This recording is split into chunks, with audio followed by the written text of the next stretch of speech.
Georgian Bay holds some of the world's most fantastic freshwater boating, but you will need to keep an eye on the water depth due to the number of islands and hazards located underwater.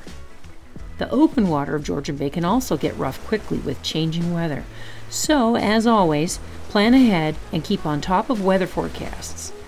We use Windy, Predict Wind, and Weather Canada with radar on our phones to cross-check predicted forecasts. There are some great resources that you can also find on the Georgian Bay Association website. They have navigation tips, boating guidelines, and so much more. I'll add a link in the description below if you're interested. There's an awful lot of rocks that we have to navigate around in order to get in here, so you really got to watch the markers and pay attention, or else you're going to be in big trouble. There are many tips for boating on Georgian Bay. Some of these include anchor out of sight of cottages wherever possible and away from boating channels. Respect private property by not tying lines to private shorelines. And where pets are allowed onshore, pick up their waste. In the end, Georgian Bay etiquette is pretty simple. Be a considerate neighbor and use common sense.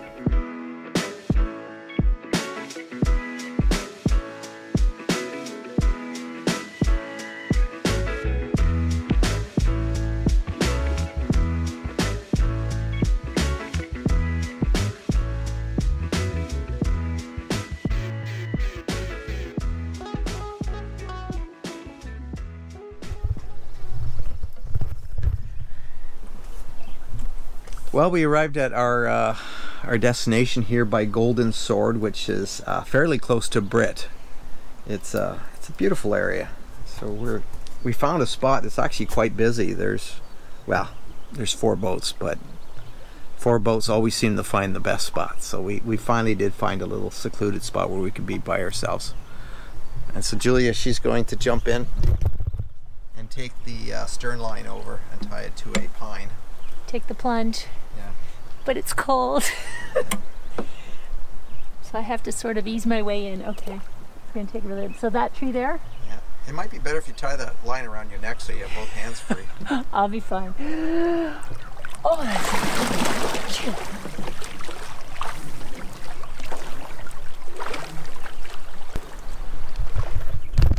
Now what I should do is just she's only about 5 feet from the shore. I should just put my foot on this line right here. Watch this.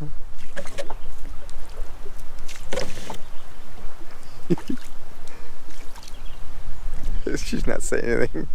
Yeah, you're hilarious. She's like, not unrolling. yeah, it's like a dog swimming in the current here. All right. Gotta find a crevice because it's really slippery here.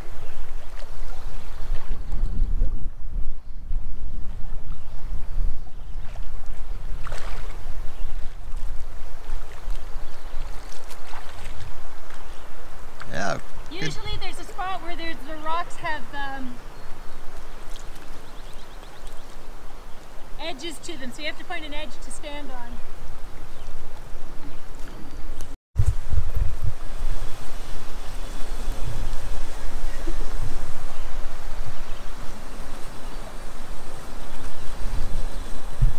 Okay, that should be enough. Ooh, I just felt a weed. Oh, you need a little more even, eh? Yeah, I think we do.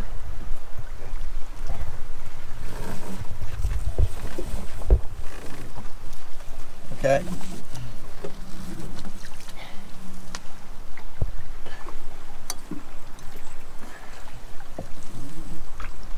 Oh, it's caught underneath the kicker. Yeah. I can get it.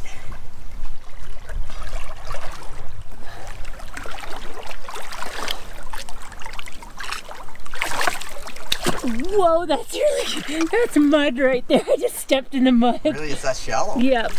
Wow. Okay. Okay. So now I'm going to take this back to the cleat. Trying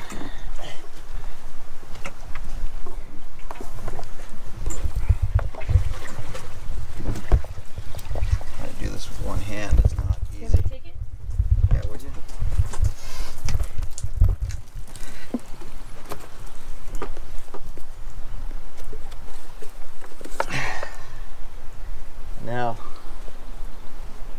pull it tight with this one.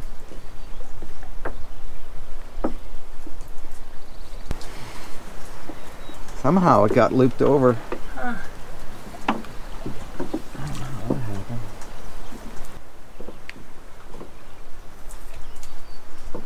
There we go. You go. All right. So we're going to take this and we're going to crank the excess up onto here again. So now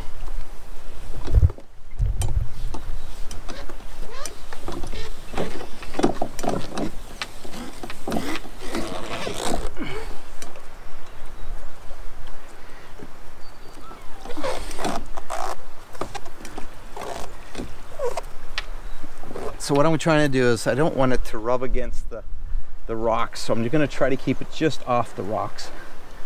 So see, it's just suspended a bit off the rocks, and that will protect the line from chafing. There. So both lines get tied to the cleat? Yeah.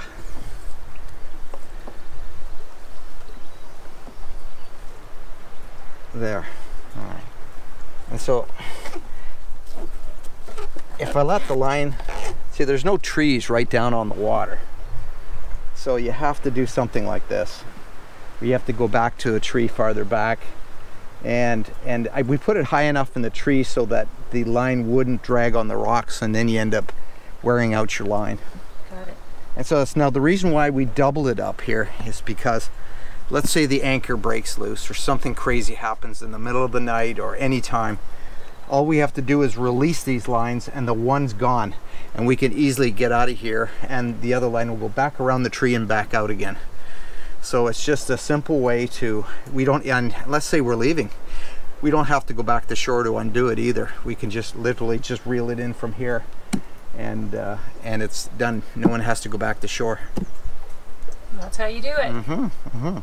So typically when we use a stern line is in a place where we maybe don't have enough space, where right now we're in a little cove, and if we swing 30 feet this way, we're going to hit some rocks. And if we swing, we might be okay to swing this direction. But what happens here is this allows us to stay in this little protected bay and doesn't get us swinging out here where we can hear some hull slap. And plus, this is a nice view. And so this is one reason why we use the stern lines. The other reason is, let's say there's some other boats out here and you're afraid maybe you'll swing into another boat, or let's say you're just allowing some more space for other boats. You're just being thoughtful in that. Now I highly doubt anyone's going to come into this tiny little bay right here, but they could go down to the next little bay and go in there. But for here, I think this is just great because our view here is wonderful. We're looking at these beautiful rocks and pines. In what circumstances would you recommend using a stern line? Stern tie-up? Well, using a stern line it could be possibly that you like the swimming area off your stern and you want to be able to swim from here to the rocks. That's not the reason why we're doing it. We're doing it because we don't want to swing into these rocks over here. So it's preventing our boats from swinging port to starboard. If we swing to the starboard side over here, we're going to hit those rocks, and those rocks are only 20 feet away. If we swing over here, we're probably okay. But we want to stay in this area here. And we don't know, the wind could change. The wind, even if the wind doesn't change, you could just have some swirling winds coming from around these trees that could cause the boat to swing this direction. So this basically guarantees that your boat is not going to swing into some rocks. And it's also nice if you have, let's say you don't like the boat swinging back and forth, this will hold you in one spot. Another reason is if you have other boats in the area and you go, yeah, and let's say they're all anchored down a shoreline, if you're afraid you might swing into someone else's anchor radius, diameter, I don't know what you want to call it, but where their anchor could swing, this is a great way to keep you out of that. So this is going to keep you in one particular spot. And another good reason, like let's say you're on the west coast and the bottom is it's 40-50 feet deep, and you drop an anchor down, and you can't drop an anchor out in the middle of the bay, so you're going to have to find bottom closer to shore. And this will allow you to, let's say you're hooked on a ledge of a rock down in 40 feet of water. If you stern tie to this, that'll keep you tied to that rock. Whereas if the wind swung you and you were out over the deep water, your anchor could break loose of that rock ledge, and then your boat swings out there. So there's more reasons for this, but one of our favorite reasons is look at the view. You know, I mean, this is what we get. We don't have to look at another boat here. We're looking at this, and it's nice and protected. Alrighty, thank you. 50 feet of chain, and then we have, I'm not sure whether it's 100 feet of road, but we're actually into the road right now. And so what I'm going to do here is, it's not just a simple case of leaving it like this, because it's coming through the windlass, and yeah, it's jammed in there, and it may very well stay. But the problem with leaving it here is that this is a clutch, and this could slip. Okay, so what we're going to do is drop some slack in the line, and you don't want to put your hand right here, because that could pull it in if you hit the wrong button. So you want to do it back here so you can get your hand out of the way quick enough. So then a little bit of slack. There you go. Okay, and now I'm going to bring it right across here. Now you could bring it across here if you want, but I like the direct way right here like this. There we go. And there, it's on. So now we're snugged up. I'll push this down there so it doesn't tear this little dog off here, and that's it.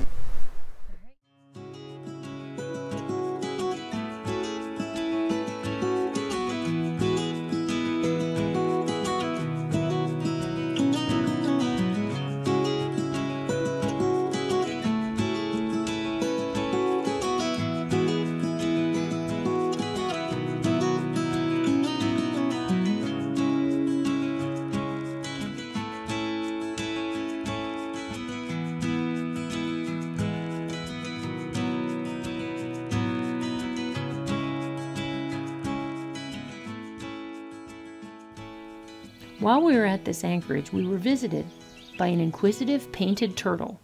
We figured that it was looking at its own reflection in the propeller. We were very careful not to use the prop without first checking for the turtle. I have always loved painted turtles with their beautiful green and red stripes. They're mostly active during the day, and usually you can find them basking on logs, tree stumps, or rocks. Unlike our little turtle, painted turtles are usually very timid, and they retreat from approaching humans. Fun fact, while humans can survive 3 to 4 minutes underwater, a turtle's blood oxygen level drops to near zero within hours of being submerged, and they can survive 3 to 4 months underwater. They actually hibernate underwater during the winter to avoid extremely cold temperatures. Isn't that fascinating?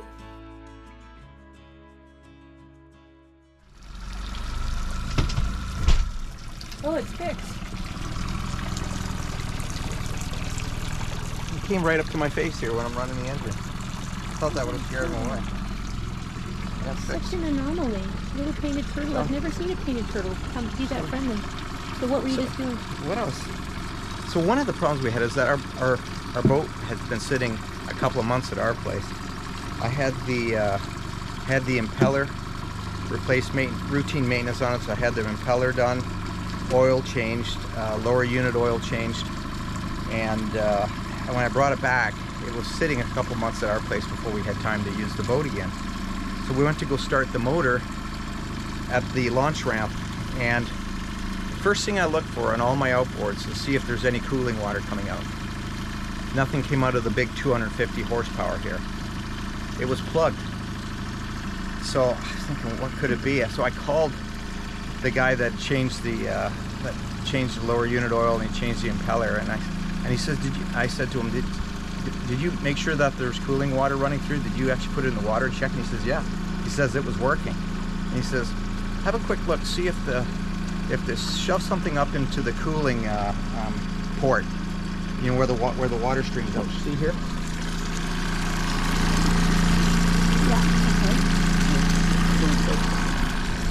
So he said, she said, have a look to see what's coming out of that cooling port. And if there's nothing coming out, then shove something up there. So I had this really thin zip tie. So I slid that up there and twisted around, and I couldn't get anything out on this one, on this motor.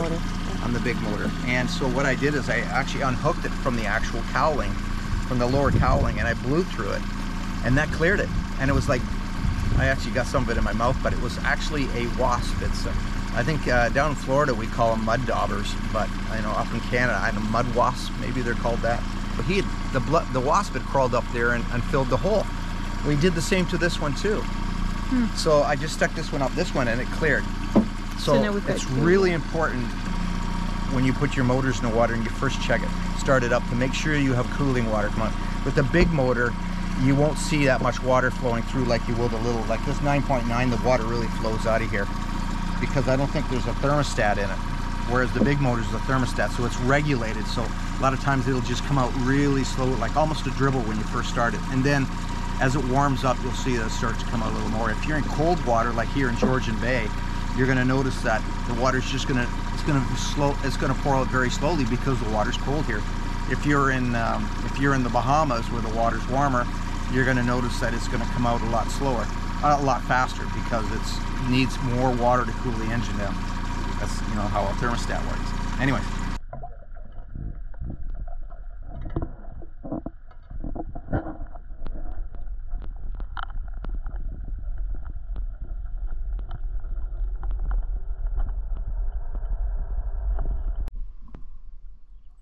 This is so interesting. This little painted turtle keeps hiding around the propeller, which is concerning because if you're going to start the big motor, you don't want to hurt him.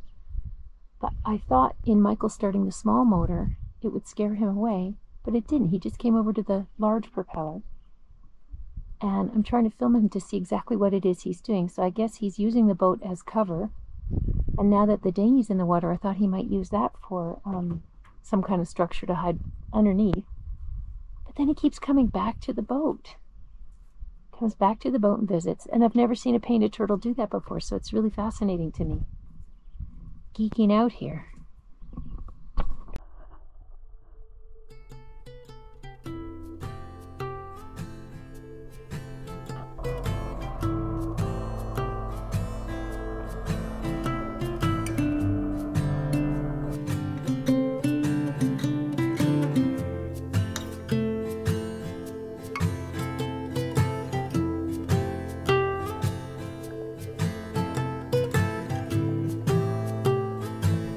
The weather was becoming a little windy, but we decided to see if we could catch some fish for dinner.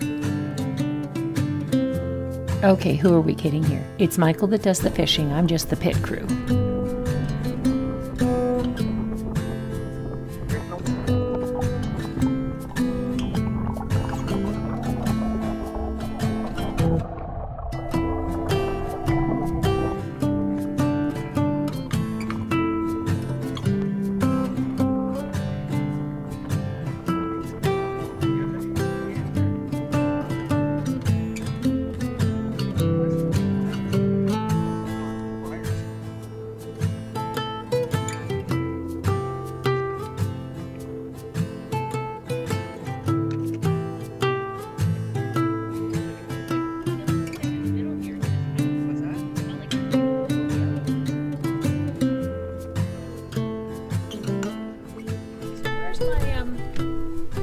Life jacket and everything. Paddle. Did you get that out for me? I can do that. Okay, thanks. I'm thinking around the dinghy. It's like I'm taking my dog for a walk.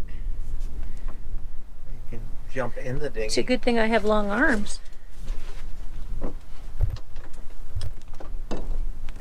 Yikes! Battery. Yeah. In case I want to film something. Okay. In case there's a moose. Maybe there's a moose or a bear or something.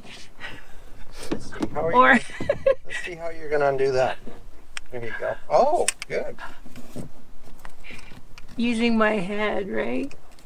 That's tricky because You almost went over. Oh, Lordy. Okay, have fun. Okay, thanks.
see this, but there's a bunch of little fish swimming around my feet.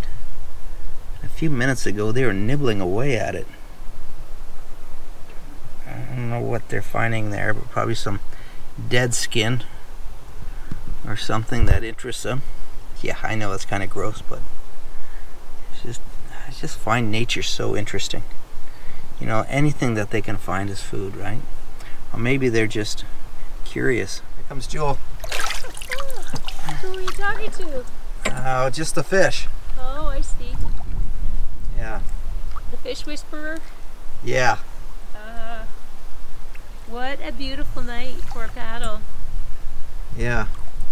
I just went down and across the channel and explored a little bit. And meandered. Nothing crazy to see, just beautiful and peaceful. Yeah. Yeah. So what do you want to do now? I think we should do some quick blueberry picking.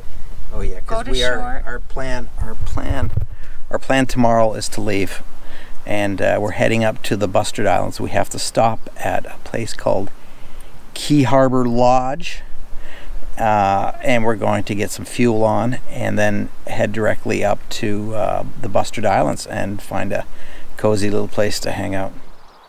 I could watch that turtle for hours. You have? I know I have. It's crazy. I'm obsessed with the turtle. He just keeps coming back to the propeller and like looking at himself in the reflection of the propeller. Then he goes to the other side, then he goes down and he eats a bit, then he comes up. Yeah. He's pretty darn cute. Hey. Oh, jeez. Sorry, I wasn't watching behind. God, knocked your hat off. Knocked my hat off. It got caught up in my ear. Sorry. I'm not a very good gondolier or whatever it is. This is how some cultures go do the river crossings, don't they? I guess. I would be fired on the first day. The old westerns, that's how they used to get across rivers, right?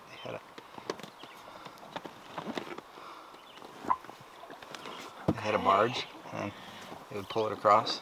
Yeah. All right, my love. Jump out.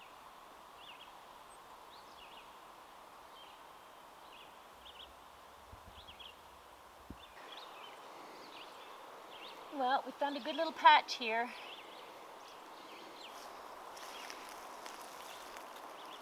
Man, there's so many of them here. I don't...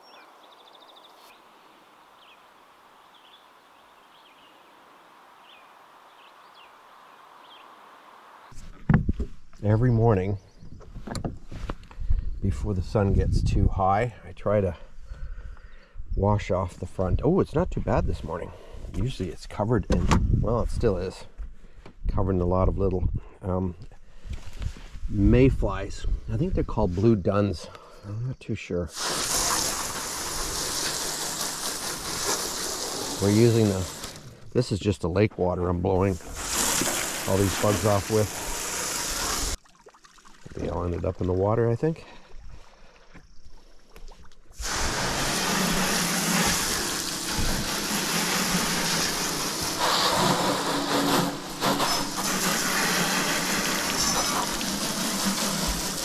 Isn't that the great?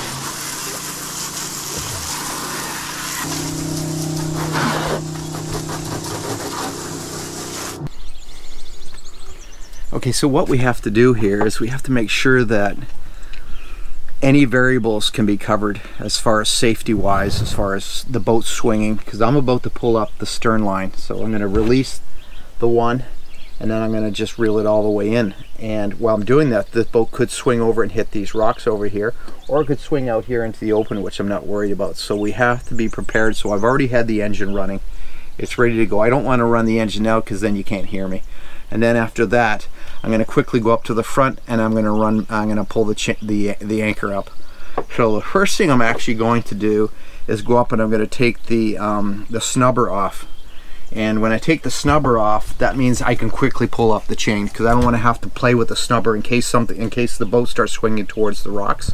I can quickly go up there and pull up the chain and not have to worry about the snubber.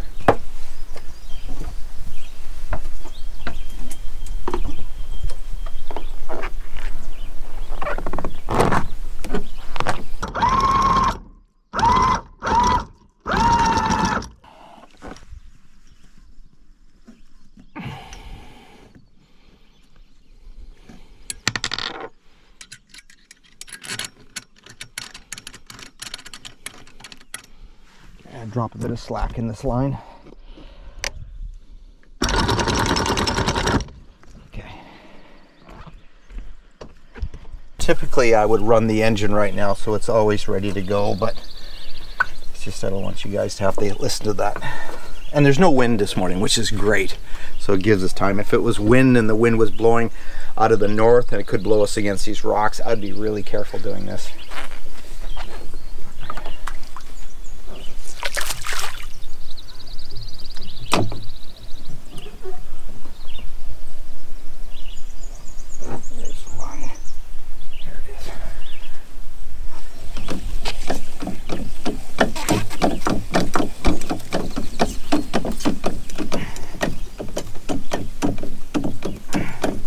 Always run it across.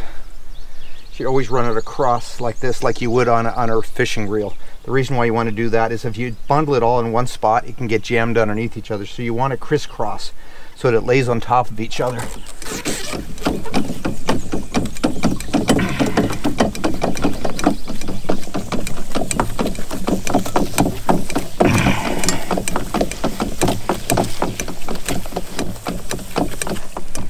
Makes it so convenient that you don't have to go back to shore to get your rope. Yeah, well, it's really important in case there's an emergency and you do have, let's say your anchor comes loose and you have to reset your anchor.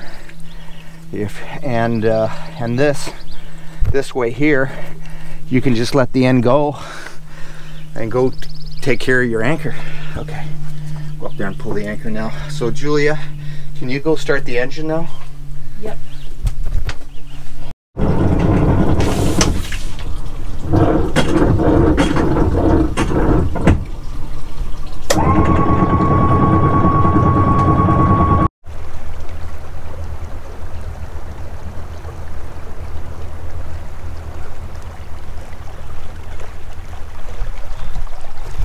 It is a perfect day for transit. Flat calm out here, and even out on Georgian Bay in the open it looks pretty calm. Not far from here there is a marina where we can fill up with gas and get a few provisions, and we'll see how that goes.